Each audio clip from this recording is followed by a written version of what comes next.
నాకు కేసీఆర్ మీద సంపూర్ణమైన విశ్వాసం ఉంది. ఈయన నాయకత్వంలో తెలంగాణ వస్తుందని నేను నమ్మిన గనుక కేసీఆర్ వెంట నడుస్తున్నా. జై తెలంగాణ.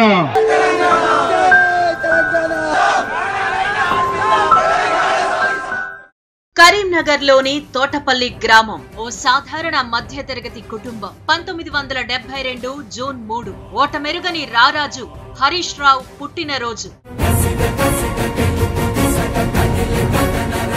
హైదరాబాద్ పాలిటెక్నిక్ స్కూల్లో డిప్లొమా, కాకతీయ యూనివర్సిటీలో గ్రాడ్యుయేషన్. కేసీఆర్ స్ఫూర్తితో తెలంగాణ మలిదశ ఉద్యమం ఊపు మీదున్న తొలినాళ్లలో రాజకీయ రణరంగంలోకి ఖడ్గధారుడై కదిలివచ్చాడు.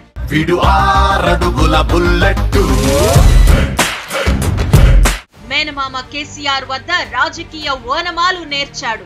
2001లో గులాబీ జెండా మొగ్గతొడిగిన తరుణం నుంచే తెలంగాణ తల్లి ఒడినే బడిగా చేసుకుని ఉద్యమ పాఠాలు చదివాడు. తెలంగాణ రాష్ట్ర సాధన కంటే, ఆ రాష్ట్ర సాధనలో నేను సైతం ఒక కార్యకర్తను అనే తృప్తి కంటే ఇంత గొప్ప తృప్తి భవిష్యత్తుకే ఉండదు. ఆయన ఉద్యమ ప్రస్థానం తెలంగాణ చరిత్రలో అదో ప్రత్యేక స్థానం. ఉద్యమ దివిటీగా హరీష్ పైకి లేచాడు.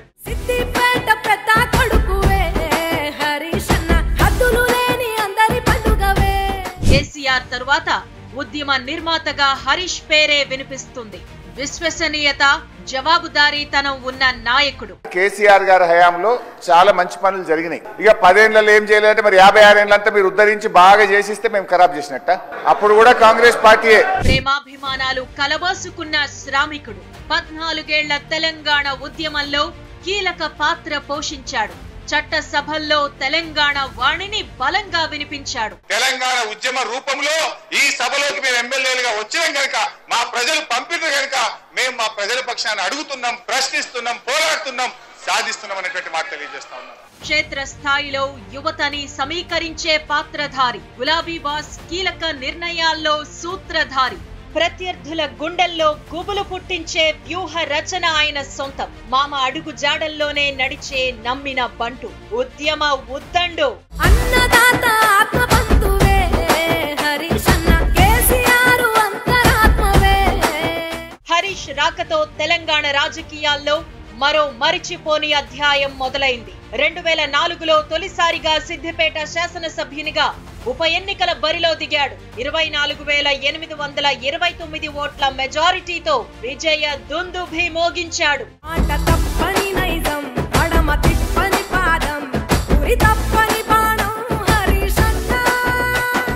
అలుపెరుగని హరీష్ విజయ ప్రస్థానం అప్పుడే ఆరంభమైంది. 32 ఏళ్ల వయసులో అసెంబ్లీలో అడుగు పెట్టాడు. ఎక్కడైనా కాంగ్రెస్ పార్టీ 9 గంటల కరెంటు రైతులకు ఇస్తుందా? 24 గంటల కరెంట్ ఇస్తామన్నారు. ఇవాళ 24 గంటలు కాదు కదా, పల్లెటూర్లలో పోతే పొద్దున 6 నుంచి రాత్రి 6 దాకా కరెంటు రానటువంటి పరిస్థితి ఈ రోజు రాష్ట్రంలో ఉంది. అధ్యక్ష, వైఎస్ హయాంలో కేబినెట్ మంత్రిగా పగ్గాలు చేపట్టాడు. ప్రజాసేవే ఊపిరిగా ప్రయాణం మొదలు పెట్టాడు. అప్పటి నుంచి అతనితో పోటీకొచ్చిన ప్రత్యర్థులు ఓటమికి అలవాటు పడ్డారు. హరీష్ రావు గెలుపుకి చిరునామాగా స్థిరపడ్డారు. 2008లో 58,935 ఓట్ల మెజారిటీ. 2009లో 64,677 ఓట్ల మెజారిటీ. 2009లో పులివెందుల నియోజకవర్గంలో రాజశేఖర్ రెడ్డి సాధించిన రికార్డుని బద్దలు కొట్టి 2010లో 95,878 ఓట్ల మెజారిటీతో గెలుపొందాడు. 2014లో 93,328 ఓట్ల మెజారిటీ. 2018లో 1,20,650 ఓట్ల మెజారిటీ. 2023లో 83,308 ఓట్ల మెజారిటీతో డబుల్ హ్యాట్రిక్ దాటేసి అపోనెంట్స్ గుండెల్లో హడల్ పుట్టిస్తూ పొలిటికల్ హిట్ హంటర్ గా హల్చల్ చేస్తున్నారు హరీష్ రావు. ఏ పని పెట్టుకున్నా అది పూర్తయ్యే వరకు కనిపెట్టుకునే తిరుగుతాడు. ఆకలి దప్పులు మానుకుని ఒక్కడే ఉంటాడు.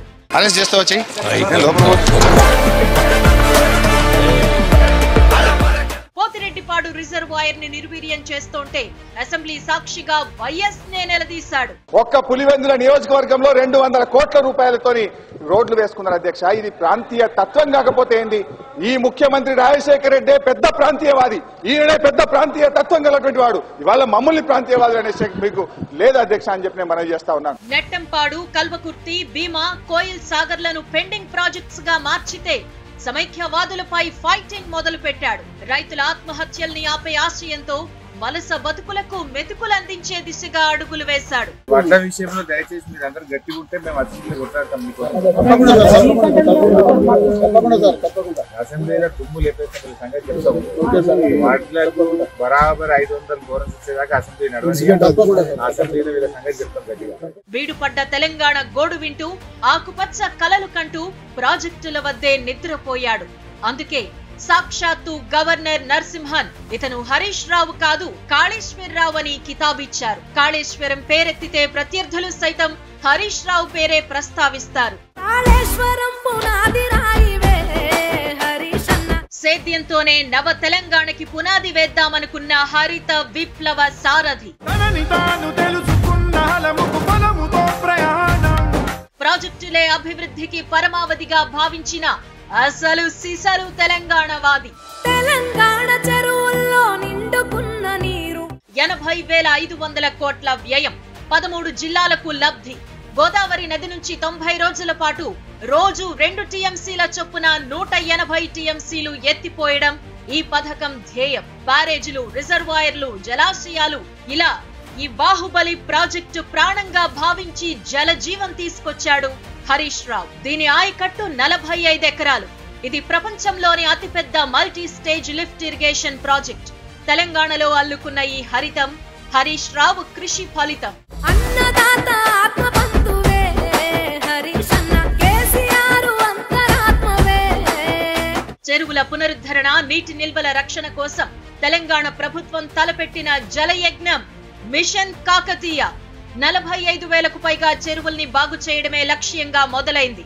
తెలంగాణ తల్లి దాహార్తిని తీర్చిన కీర్తి హరీష్ హస్తగతమైంది. ఉమ్మడి రాష్ట్రంలో యువజన మంత్రిగా హరీష్ యువరక్తం ఉరకలు పెట్టింది.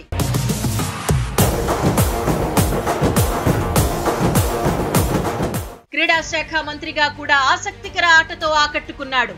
ఇక స్వరాష్ట్రంలో వైద్య ఆరోగ్య శాఖ మంత్రి, ఆర్థిక శాఖ మంత్రి, నీటిపారుదల, మార్కెటింగ్, శాసనసభ వ్యవహారాల మంత్రిగా తన ముద్రని సుస్థిరం చేశాడు. రోజుకి 18 గంటలు పని, వరుసగా 7 సార్లు అసెంబ్లీకి వెళ్లిన ఘనత. రైతు బంధు మీద 72,000 కోట్లు ఇచ్చాం. రైతు బీమాకు 6,800 కోట్లు, రైతు రుణమాఫీ మీద 28,000 కోట్లు, రైతులకు ఉచిత కరెంటు మీద 61,000 కోట్లు, గొర్రెల పంపిణీకి 5,000 కోట్లు, ఆసరా పెన్షన్లకు 61,000 కోట్లు.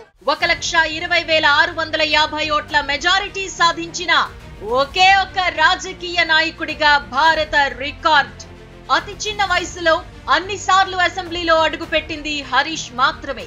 ఇది కూడా ఎవ్వరూ చేరుకోలేని రికార్డ్. తన రికార్డ్స్ ను తానే తిరగరాసుకున్న రికార్డు కూడా హరీష్ పేరు మీదే ఉంది. గులాబీ దళంలో ఇంత సక్సెస్ సాధించిన నాయకుడు ఎవ్వరూ లేరు. ఇది పార్టీ అంతర్గత రికార్డ్. ఇలా ఎన్ని రికార్డులు బద్దలు కొట్టినా హరీష్ ఏ మాత్రం రిలాక్స్ అవ్వలేదు. ఇక సిద్దిపేట సికిందర్ సక్సెస్ వెనుక రహస్యాలు, రాజకీయాలు ఏమీ లేవు. అభిమానం, అభివృద్ధే ఉన్నాయి. ఎవరైనా ఒక్క మిస్డ్ కాల్ ఇస్తే హరీష్ కాలు సిద్దిపేటలో ఉంటుంది. రాత్రి 10 గంటల వరకు అసెంబ్లీలో ఉన్న ఉదయం 6 గంటలకే సిద్దిపేటలోని మార్నింగ్ వాకర్స్ ను నవ్వుతూ పలకరిస్తాడు. ఎంత బిజీగా ఉన్నా ప్రజలు పిలిస్తే వాలిపోతాడు. యువత ఆయన బలం. ఎవరికి కష్టం వచ్చినా ఆ దళం ఊరుకోదు, సాయం చేసి తీరుతుంది. హరీష్ కు అనుచరులంటూ ప్రత్యేకంగా ఎవ్వరూ లేరు. ఆయనకి ప్రజలే అనుచరులు, సమస్యలే శత్రువులు. సిద్దిపేట అభివృద్ధిని చూస్తే హరీష్ రావు చిత్తశుద్ధి ఏంటో తెలుస్తుంది. అభివృద్ధికి అడుగు జాడవే హరీష్ అన్న. 50 ఎకరాల్లో 63.6 కోట్లతో కలెక్టరేట్ భవనం, కోమటి చెరువు mini tank bund, cricket ground, flyover, అధునాతన shopping malls, model Rythu Bazar, ప్రభుత్వ వైద్య కళాశాల, భరోసా, సఖీ ఓల్డేజ్ హోంలు, 300 కోట్లతో భూగర్భ మురుగునీటి సేకరణ కేంద్రం, 150 రకాల మందులతో బస్తీ దవాఖానా, 1,72,645 చదరపు అడుగుల విస్తీర్ణంలో 63 కోట్ల వ్యయంతో 718 సీటింగ్ కెపాసిటీతో 4 అంతస్తుల్లో 1500 మందికి ఉపాధి కల్పించే IT tower, T hub, task skill centre, Siddipet police commissionerate, 25 కోట్లతో సిద్దిపేట శిల్పారామం ఏర్పాటు, కేంద్ర రాష్ట్ర స్థాయిలో సిద్దిపేట మున్సిపాలిటీకి 18 అవార్డులు. అందుకే హరీష్ అంటే అందరికీ ప్రేమ పుట్టేది, ఎప్పుడొచ్చినా హారతులు పట్టేది. హరీశ్వరరావు గారిని చూస్తే ఆయన ఇన్స్పిరేషన్ గా తీసుకోవాలి. సో ఏ మనిషి ఫోన్ చేసినా, ఏ మనిషి తన దగ్గరకు వచ్చి ఒక పని చెప్తే సిన్సియర్ గా దాన్ని ట్రై చేస్తారు. అప్రతిహతంగా సాగుతున్న హరీష్ రాజకీయ విజయ ప్రస్థానం చరిత్రను లిఖిస్తూ, అలు పెరుగక ప్రవహిస్తూ ప్రత్యర్థుల పన్నాగాలపై ఉక్కుపాదం మోపుతోంది, కొత్త దారులు చూపుతోంది. పనుంటే నిద్రపోడు, పని చెయ్యని ప్రభుత్వాన్ని నిద్రపోనివ్వడు. ప్రతిపక్షంలో ఉన్నా గాని మదపు టేనుగుల్ని దారిలో పెట్టే అంకుశం హరీష్. హరీష్ ఏది చేసినా ఉప్పెనే. రాష్ట్ర వ్యాప్తంగా 60 రోజుల్లో 80కి పైగా ప్రచార సభలు, రోడ్ షోలు నిర్వహించిన అలుపెరుగని నాయకుడు.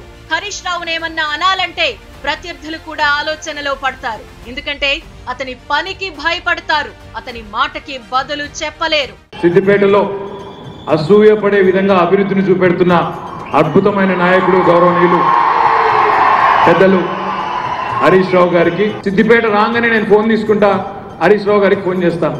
ఏం సంగతి బావా, ఏదో కొత్తది కట్టినాం, మళ్ళీ ఏం సంగతి ఫోన్ చేస్తాను. అతని నిబద్ధతకి నివ్వెరపోతారు. అతని శ్రమ, ప్రేమ చూసి మౌనంగా ఉండిపోతారు. ఇరిగేషన్ మినిస్టర్ గా గత 5 సంవత్సరాల కాలంలో రాత్రింబగళ్ళు అంటే పని రాక్షసుడు అంటే ఎవరంటే హరీష్ రావు గారు. తెలంగాణలో రాజకీయ నాయకుల్లో అత్యధికంగా హార్డ్ వర్క్ ఎవరు చేస్తారు, నిద్రపోకుండా హార్డ్ వర్క్ చేస్తారంటే హరీష్ రావు గారు అధ్యక్ష. పార్టీలకు అతీతంగా నేను ఈ రోజు మెచ్చుకుంటున్నా అధ్యక్ష. హరీష్ రావు గారు మంచి పొలిటీషియన్, ప్రజలు కూడా పేరుంది, ఉద్యమం చేసిన వ్యక్తి, మంచి పొలిటీషియన్, దాని ఏమనలేదు, ఓపెన్ గా చెప్తున్నాను. హరీష్ మాత్రం మాటల యుద్ధంతో ఎప్పుడూ సిద్ధమే. ఎన్నికల హామీలు ఏమయ్యాయి అని నిలదీస్తున్నాడు.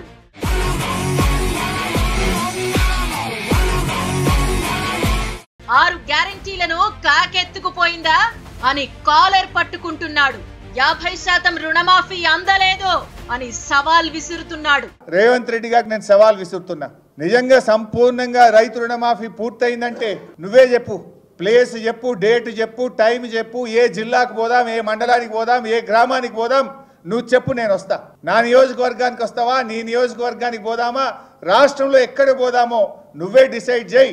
అక్కడనే పోయి ఆ ఊర్లో రైతులను అడుగుదాం, కుల్లం కుల్లా రుణమాఫీ అయిందో కాలేదో తేల్చేద్దాం. తెల్ల కార్డుల జారీపై చర్యలేవి అని విరుచుకు పడుతున్నాడు. అసమర్థ పాలనని ఎండగడుతున్నాడు. ముఖ్యమంత్రి గారిని, ఈ ప్రభుత్వాన్ని ఒకటే డిమాండ్ చేస్తున్నాం, తక్షణమే పెండింగ్ బిల్లులు విడుదల చేయండి. అతనెప్పుడు అలసిపోడు, పని రాక్షసుడై ప్రజల్లో కలిసిపోతాడు. పదవులు ఉన్నా లేకున్నా పరిగెడుతూనే ఉంటాడు. పార్టీ గెలిచినా గెలవకపోయినా తాబేదార్లతో తలపడుతూనే ఉంటాడు. అన్నీ తెలిసిన ఆటగాడు మైదానంలో ఉన్న నెట్ ప్రాక్టీస్ చేస్తున్న రెండు ఒక్కటే. ఎక్కడైనా ఫైటే.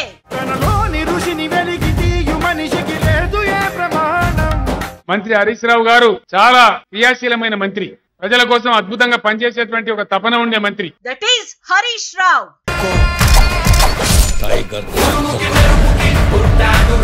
కేసీఆర్ గారు మా అందరికీ నేర్పించింది, ఎంత ఎదిగితే అంత ఒదిగి పనిచేయమన్నారు.